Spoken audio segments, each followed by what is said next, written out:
This is a bicycle. Imagine a world without bikes. For millions of people, the bicycle is more than just a mode of transportation. It's a tool that has transformed lives in so many positive ways. So the bicycle, it was invented in the 19th century.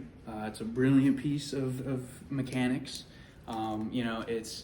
It looks simple, but there's a lot going on under the hood here. So it combines basic principles of physics and mechanics by transmitting power from the pedals to the wheels through mechanical linkages. For me, the bicycle is my daily companion. I use it to get to school, to classes, run errands, and even for exercise.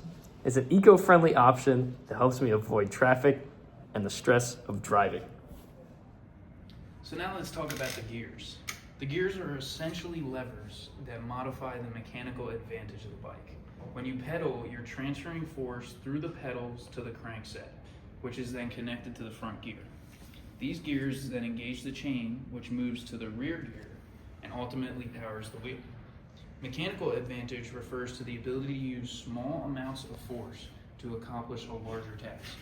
In the case of the bicycle, the system of gears acts as a series of levers that multiply the force you apply to the pedals. By adjusting the gear you're in, you can make pedaling easier or harder depending on the terrain and your speed goals.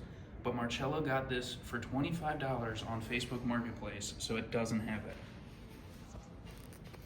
All right, so let's take a closer look at how the gears work. When you shift to a lower gear, it reduces the amount of force needed to turn the pedals, making it easier to pedal uphill, for example. So this happens because the lower gear increases the number of pedal rotations needed for one turn of the wheel.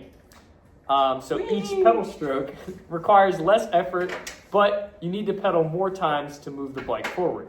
Essentially, you're trading speed for easier force application, which is essential for helping on a steep incline.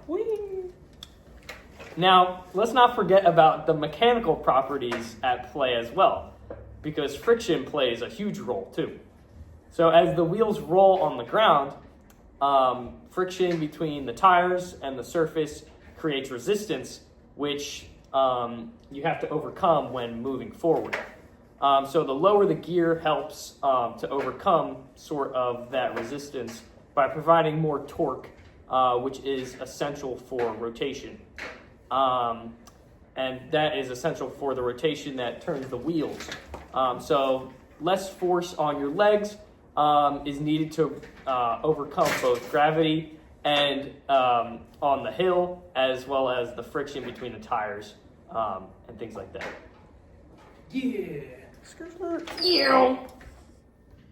Another key concept is Newton's first law of motion, also known as the law of inertia, which says that an object at rest will stay at rest, and an object in motion will stay in motion, unless acted upon by an external force. When you start pedaling uphill, you need to overcome both inertia. You need to overcome both the inertia of the bike and the force of gravity pulling it down. A lower gear helps maintain more of a torque at a slower speed, making it easier to break the inertia and maintain motion uphill without burning out all of your energy. All right, so whether you're using a bicycle for transportation, get from point A to point B, or for exercise, or for running away from your friends, hey, I'm biking here! Just remember that there's a lot of mechanics that goes into tables! There's tables! So, the gears, the friction from the wheels, Newton's law of inertia, stress and strain of the frame, the body of the bike. Friction! So much. Yes.